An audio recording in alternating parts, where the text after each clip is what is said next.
Hey, Blue Table fans. Check it out. We're doing a bat rep today. Yes. But don't get excited, because this is going to be on the Blue Table Painting After Dark Patreon. Yes, that. It's like, good, come to my Patreon, blah. Well, guess what? I did it on a lark, and now one guy subscribed. So I'm making a battle report for one person. Now, don't worry. I'm doing another one for public consumption. And so then the whole idea of BTP After Dark, and it's a joke because obviously, you know, the reference, is to show kind of behind the scenes and stuff like that. So we have my 18-year-old son here. His name is Griffin. Say hello. Hi. And then my 21-year-old son, Bam. Hello. His name is Jonah. And you know these guys. I hope. Oh yeah, there's a smudge on my camera lens. That was on the Sean Barrows thing I did. There was a smudge on it like the whole time. It's still there. What's going on? Mirror. You want to restart? No. We're just gonna do what we always do. And just plow on through and let it be what it actually is. Okay. Yeah, looks good. So I have some comments about 10th edition 40K. First off, there's so many good games, guys, and that deserve mentioning. One of them is called Drop Zone Commander, which is the best miniatures battles game ever created. And I knew the owner of it for quite a while. Technically still do know him. He sold it off to, I think, to TT Combat. And apparently there's a new rules set, so I've got to like figure that all out. I don't even know why I'm saying it. So let's talk about 10th edition. First off, I've got my Catachans, and I'm very excited to play those.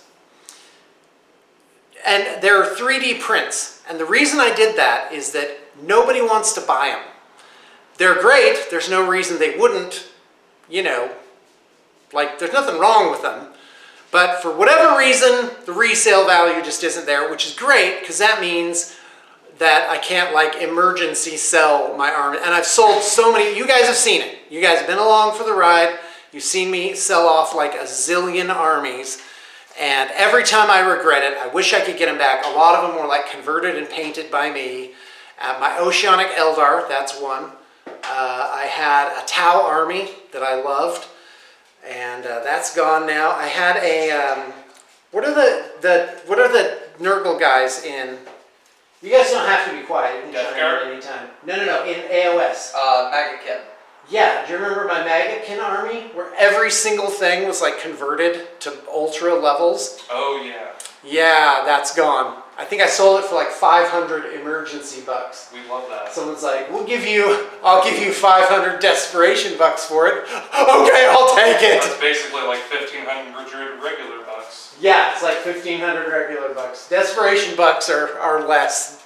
But, you know, when you need food, them's armies gots to go. And I'm in the business of selling armies. But am I really? Because I've been thinking like, well, what about life, you know? How would you have your life? You could have it any way you liked.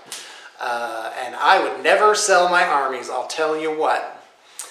And so I got Catachans. Now Griffin has 2 armies. Yes. 2 full 2,000 point armies now. Technically, yes. Yeah, So one is Tyranids. And then the other one is Death Guard. And the other is Death Guard. Now the Death Guard are pretty much all painted up, right? For the most part, yeah. Right. Oh, by the way, I came across this Death Guard scythe. Ooh. Looks to be painted by you. Go show them some. Oh, I think that this is one where it might have broken off or something. All right, well, let's get them in with the rest of them. All right, let's talk about 10th edition after 4 minutes of rambling about other things, including another game. Well, I'm reading up on it, and there's a lot to read. And this edition is different because they basically Stripped of it all. Right. Normally it's like, hey, you can keep using your books from the previous edition. It'll all convert, and then they slowly release the new books. Not this time. Everything went in the bin. And by the way, that has been a rough couple of months. What? It's been magnificent. It's For been sales. No, not for sales, but for The enjoyment. community and us. Oh, yeah. No, it's a great thing. So As actual human basically, beings. all the 40K armies, because we live on commission armies, they just got all put on hold. And I was like, come on, breathe so we can breathe. And so, but finally the indexes are out. So that's what they did differently this time. They basically got rid of everything, and then they put everything online at no cost. You can just look it all up. There's all the army list entries, over 1,000 of them, all at one time, which I think is great. It makes me so happy. It's the most incredible thing, and we are really, really, really excited about it. Now, what do I like about 10th edition? First off, they made everything the same basic mechanic. So like you need to roll a number or higher.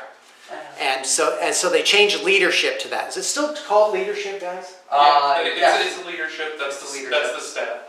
So you got to roll that or above. So instead of a leadership 8, it'd be a leadership 6. What's the equivalent? 7's right in the middle.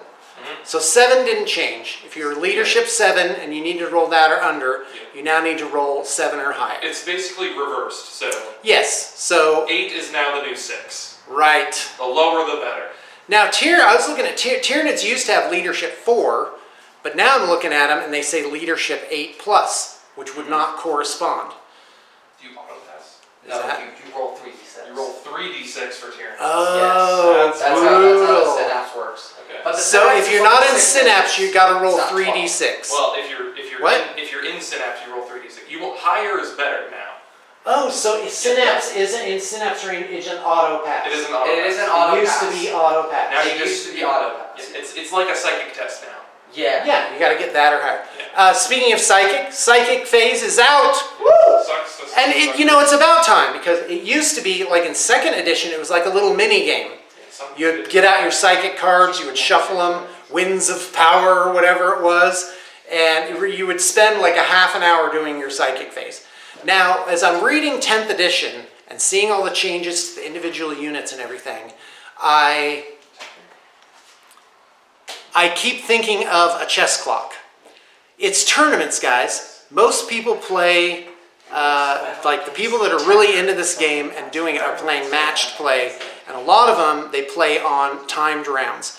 You have 3 total hours to finish your game, for each person to have 5 turns.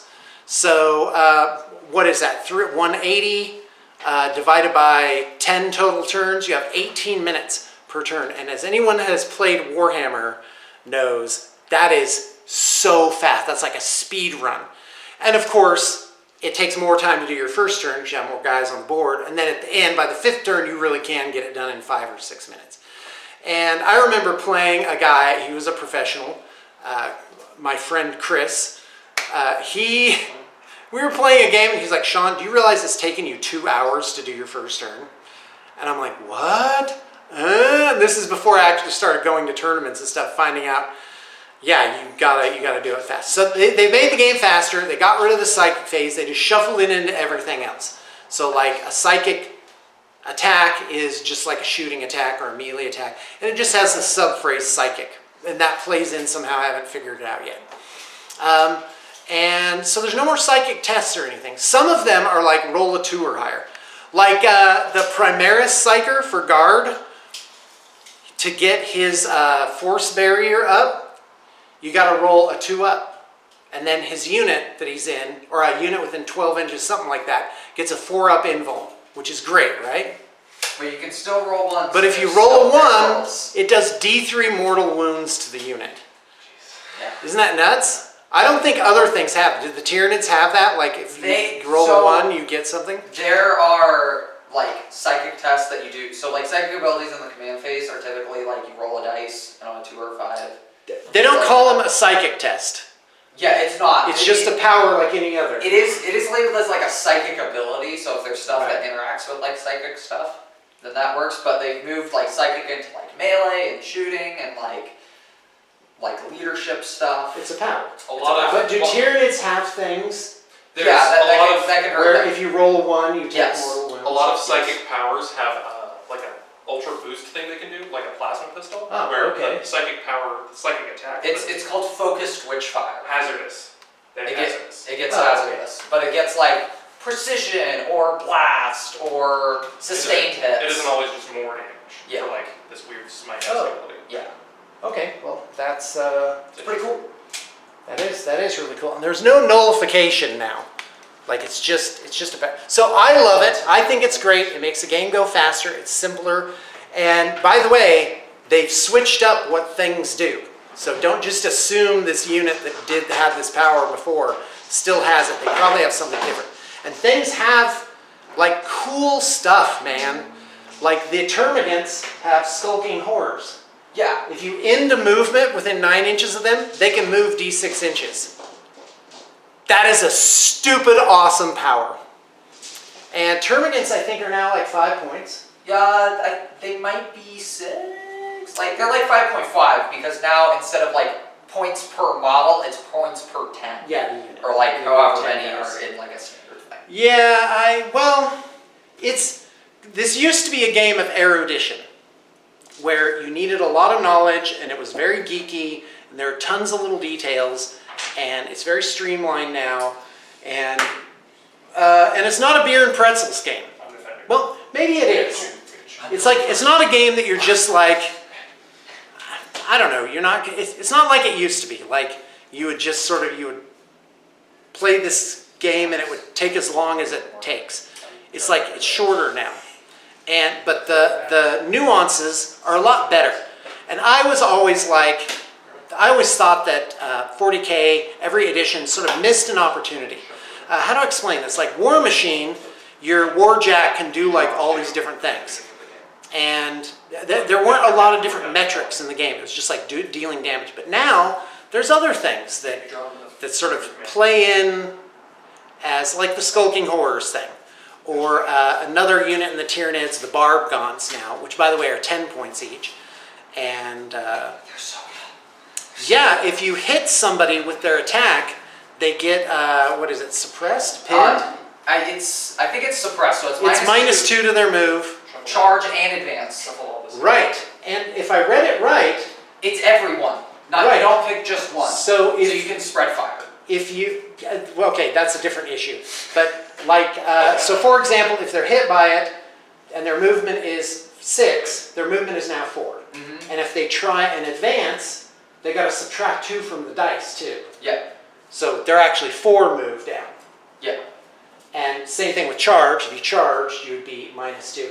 And if I'm reading it right, if multiple Barb Gaunt units hit the same thing, I think it's cumulative. It's not cumulative. It's not? Most things are not cumulative. Suppressed is kind of like a status effect. It won't stack. Oh, does it say that somewhere else in the Is it rules? like stealth? Yes. Is it like stealth? It's like stealth or sustained hits. Sustained hits don't stack. So like exploding 6s. they So don't in the stack. rules it says, It says these that. things don't stack. Yes. Okay, great. Because then I was like, you could just take 4 units of Barb Gaunts, you could go up, you could spray fire, so like this unit of 5 shoots at these 5 units, this unit of 5 shoots at these 5 units, and then basically just pin everything down with that. Ah, see, I'm thinking of all these bastard things to do. And it's not even my army! I'm gonna do those bastard things. Ah! So, we get along, we never fight about the game. It's awesome. Anymore. Well, we yeah. used to be young and dumb. And well, these guys have grown up around it their whole lives. And what else? Yeah, so we're doing this Bat Rep today. This is our very first game. This is going up on the Patreon. And then the other thing, and then we're gonna do another one probably within a week. And maybe in my Catachans we'll get some action. So the thing is, Jonah has Yes. Dark Angels I'm working on and my... something else. I'm Chaos making another Dark Angels army in the form of a fallen army. They're Dark Angels too. Dark Angels Them's again. fighting words. You need to come by? All right, well, I'll just block the camera here. Come on. On the left. S. Well, I might have to come back later. Okay. It's all right. Just Well, I'll go we'll outside. accommodate you in every way. You don't have to go I'll go outside. outside. It's fun. This is part of the story. Okay. All right. Have these shuffled up. So what else? So I'm looking at Eldar or Tau. Their second, like, we could get into like missions. Because with the Catachans, I did an army that I never would have done. It was the bottom tier at the time. It was like the worst army in the universe.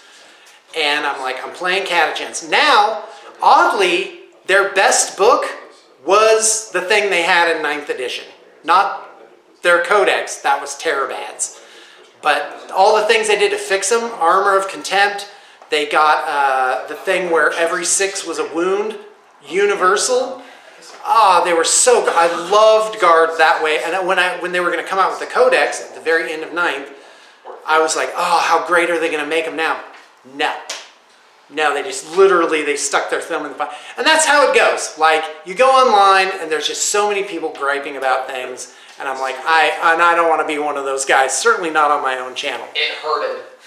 Yeah, but it did make me go, oh, I missed the other thing I had. So, but now I'm looking at them and I like them. And everything's kind of everybody kind of got nerfed. Everything just got toned down. Which is and really nice. This was really the game needed it, guys. It really did not, it could not swell up any more of like awful things. So I'm hoping they do a good job this time. But of course, I think it does drive sales. The rules churn and the changes and the confusion, those all drive sales. And so I think Games Workshop is highly unmotivated to balance their own game. But like I said in the beginning, there's tons of other great games to play, yet here we are. And it captures the imagination. The models are so good, and I'm really excited. And incidentally, as you guys know, following the channel, that I'm making my own miniatures battles game in the form of a role-playing game. And I'm going to be starting to do some stuff with that and show you how it works. I don't think anybody will care. It's all a vanity project, so, there you go. All right, well, I will be back, and you will be able to see it.